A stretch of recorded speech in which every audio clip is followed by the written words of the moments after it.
Just a very fast video, just because time is there just isn't a lot of it this week. I'm hoping just maybe get out a few movie reviews here and there.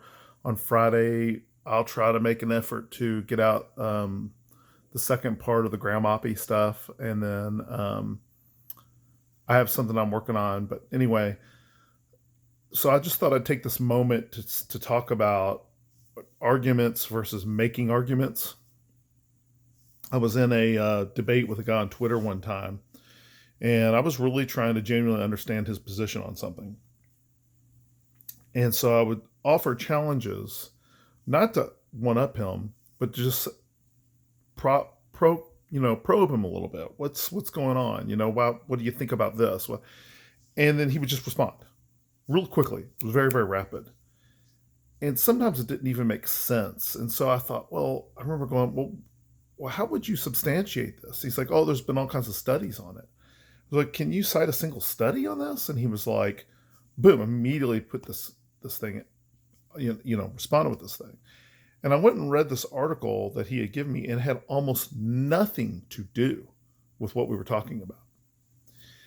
And I said, you're talking about, this article has nothing to do with what we're talking about. And he's like, yeah, he made some excuse why he sent me that. Well, what he had done is he just Googled the words and then just sent that to me in hopes that I wouldn't read it and think, oh, there has been studies on this. Not that I needed studies on it necessarily, but I remember it was just so outlandish that I thought, where's this guy coming from? Like he must have read a study on it, right? And so when he sent that very fast, I was like, oh, okay, this is a big deal. Like there's a lot of people talking about this. No, nobody was talking about it. What he had done was, as I was presenting challenges to his views, he had responded so quickly that he went down a certain line of thinking. And that line of thinking got him to some pretty absurd areas. And what it turns out is he was just happy to have a response. He didn't care whether it was substantive. It didn't matter to him.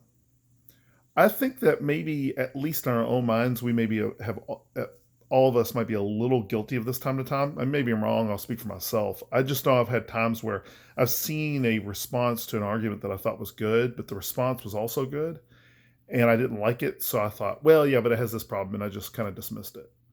Then not long later, I come back and reread it, and I'm like, it turns out that response was actually really good, and I need to rethink the whole thing. So in conclusion, what I would say is this. Arguments are not the same thing as making arguments.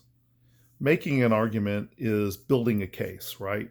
And you become better at making an argument by not arguing. And what I mean by that is it's not okay just to have a response. That's not enough. You actually need to investigate your opponent's views so that you can create stronger views that you have. Sometimes it means you may have to abandon pet ideas that you thought made sense that maybe no longer make sense. And that's not easy to do.